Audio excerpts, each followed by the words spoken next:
बच्चों, आज इस वीडियो के माध्यम से मैं आप लोगों के सामने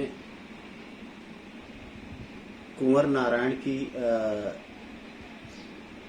दो कविताओं में से एक कविता बात सीधी थी पर बात करने जा रहा हूं। इनकी जो पहली कविता है कविता के बहाने, इसकी सारी चीजें मैं पहले ही फिनिश कर चुका हूं। व्याख्या, उसका प्रतिपाद्य, प्रश्नोत्तर, ये सारी चीजें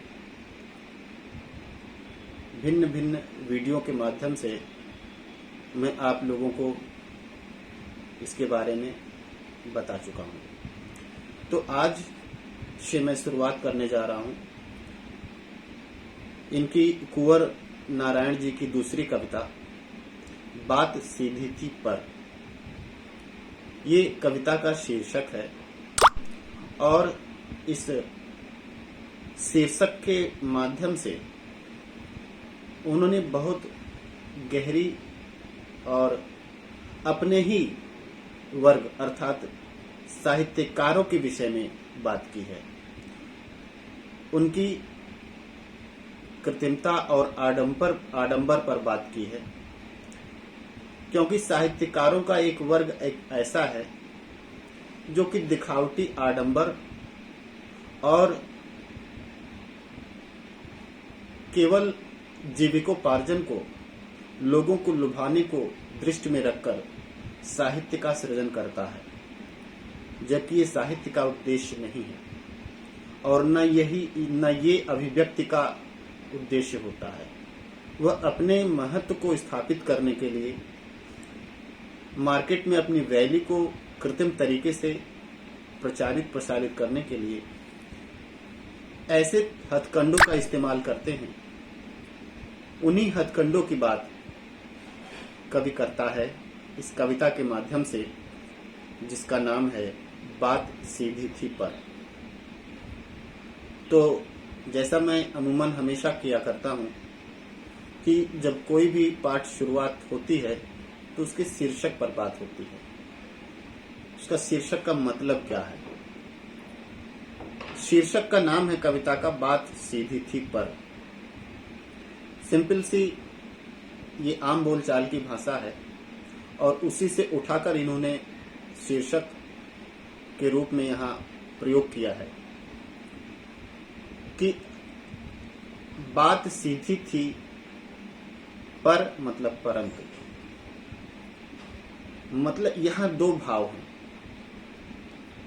कि यहाँ बात का मतलब है अंदर के भाव, अभिव्यक्ति के भाव, और भाषा का मतलब जिन शब्दों का इस्तेमाल, जिस तरीके का इस्तेमाल उन भावों को व्यक्त करने के लिए किया जाता है।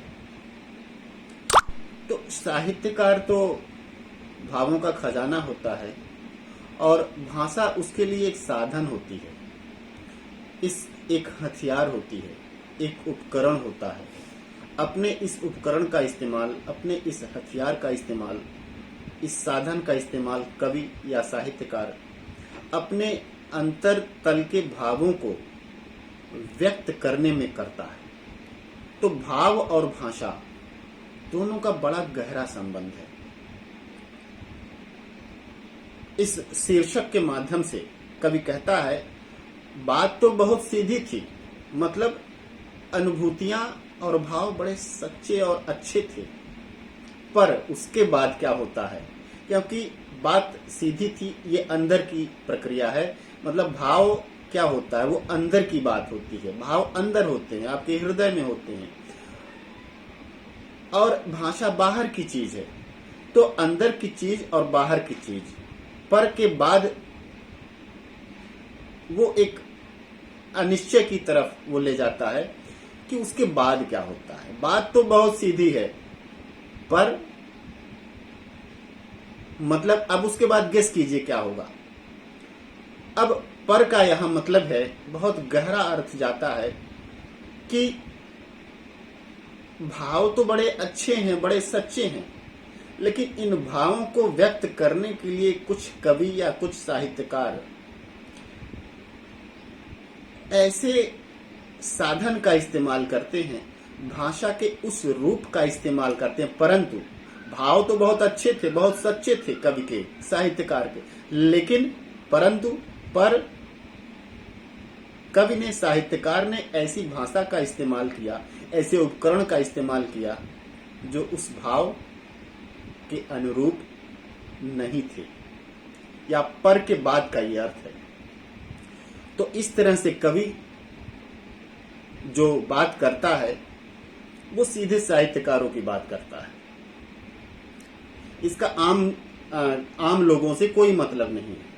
अपने ही साहित्यिक जगत के कुछ ऐसे तथाकथित साहित्यकारों पर वो प्रश्न चिन्ह लगाता है कि कुछ ऐसे साहित्यकार हैं जो अपने मार्केट को बनाने के लिए ऐसी आडंबरपूर्ण, ऐसे कृत्रिमता से युक्त भाषा का इस्तेमाल करते हैं जो कि उनके भावों के अनुरूप नहीं होती, और वो उसके बाद का क्या हश्र होता है।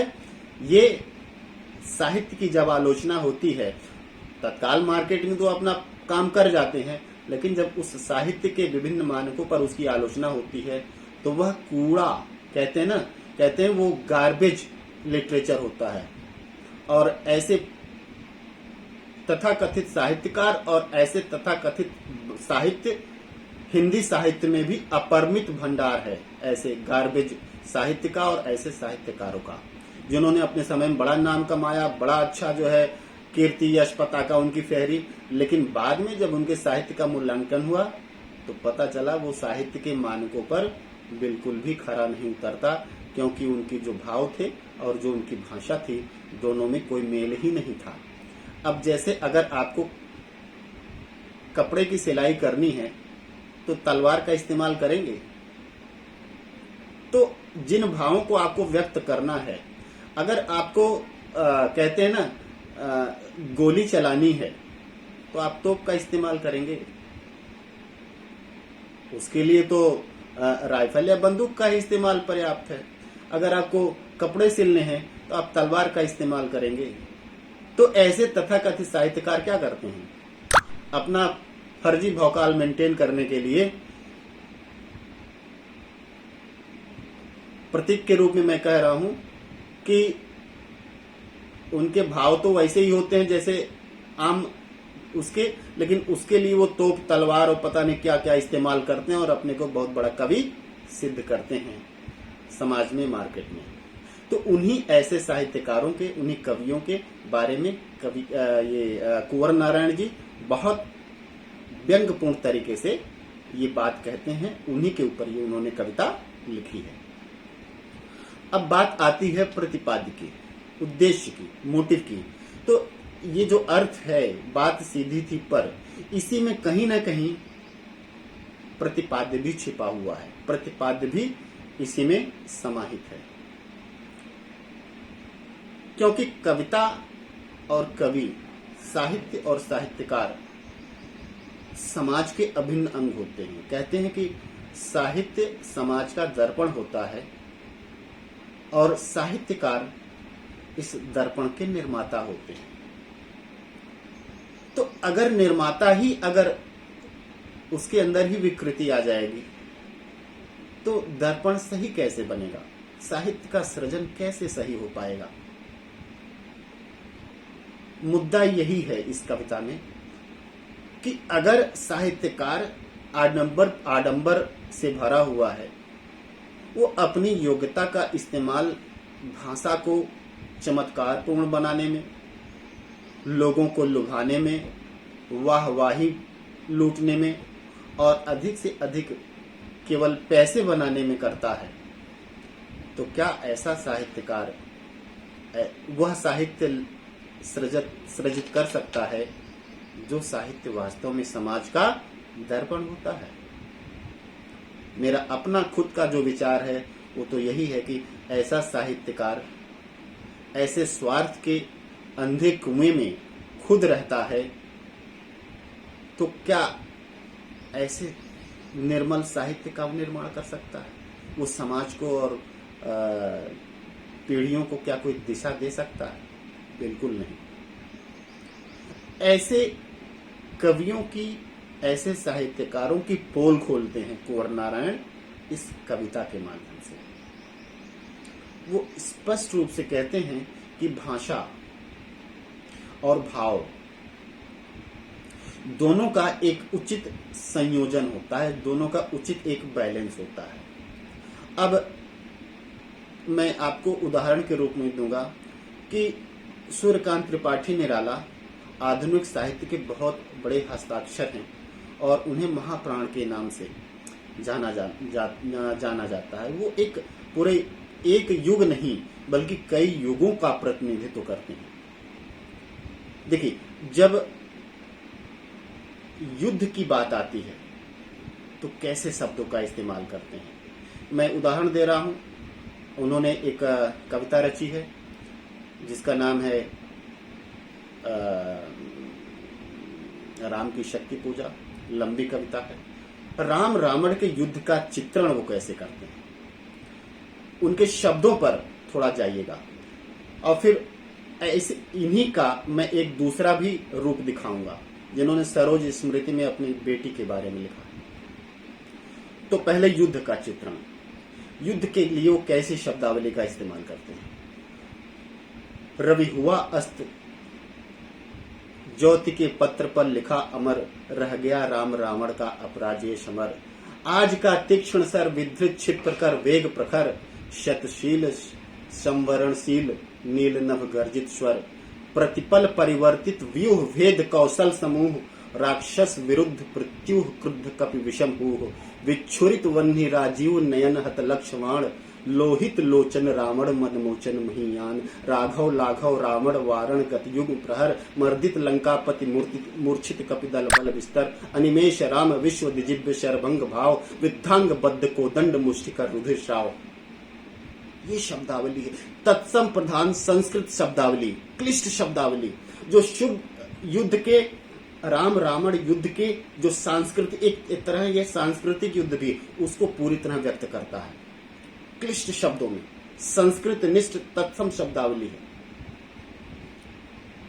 दूसरी तरफ सरोज स्मृति में अपनी बेटी का कहते हैं, ये सरोज इनकी बेटी थी जो कि 19 साल की उम्र में उसका देहावसान हो गया। तो उसी पर उन्होंने एक लंबी कविता लिखी जिसे सरोज स्मृति के नाम से जाना जाता है।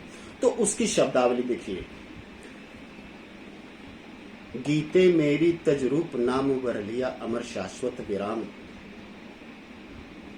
और इसी पर उन्होंने आगे लिखा है अपने ऊपर बेटी के क्या श्रृंगार का वर्णन इन्होंने इन शब्दों में किया है। बेटी के श्रृंगार का चित्रण इन्होंने इन शब्दों में किया है।